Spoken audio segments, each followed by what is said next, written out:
তো হ্যালো বন্ধুরা, শুভ সন্ধ্যা। আজকে সবাইকে আমার নতুন ভিডিওতে স্বাগত জানাচ্ছি। তো আজকে আমি চলে এসেছি বালিগাড়া গ্রামে, যে বালিগাড়া নবকুঞ্জ হয় সেই ময়দানে আমি চলে এসেছি। আজকে সন্ধ্যা তো আজকে রাধানাথ এবং শঙ্খবাজা প্রোগ্রাম আছে, সেটা আপনার কাছে তুলে ধরবো। আপনারা সবাই সঙ্গে থাকবেন। আর এই বালিগাড়া ময়দানে নবকুঞ্জ শুরু হয়ে গেছে, আজ বটে 23 তারিখ।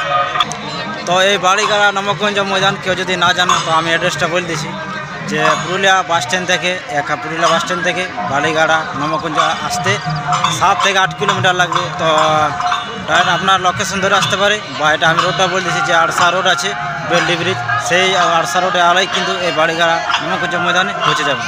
তো এখন বেশি দেরি না করে চলো এখন ব্লগটা শুরু করি, আর আপনারা সবাই সঙ্গে থাকবেন।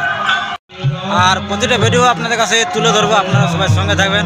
আর যে শঙ্করজনে যে ভিডিওটা ওইটা কিন্তু একসাথে আপনাদেরকে দেখাবো। তা ফার্স্ট সেকেন্ডটা আপনারা কিন্তু বলবেন যে ফার্স্ট সেকেন্ডটা কিন্তু আজই প্রাইজটা, মানে ফার্স্ট সেকেন্ড কী হবে এটা আজই বলে দেবে।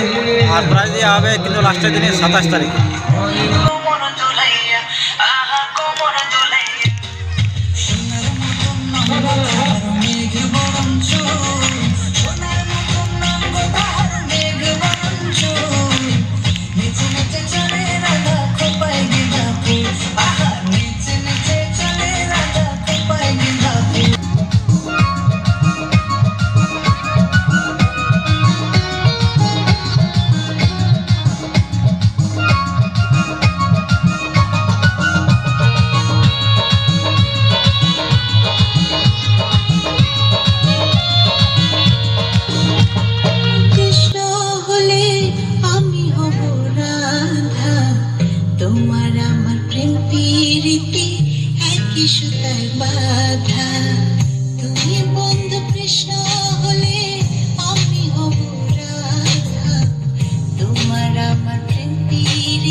हम जैसे देखे ये जहां है वैसा ही, जैसी नजर अपनी खुल के सोचे आओ, पंख जरा फैलाओ, रंग नए बिखराओ, चलो चलो चलो चलो नए ख्वाब बुन ले।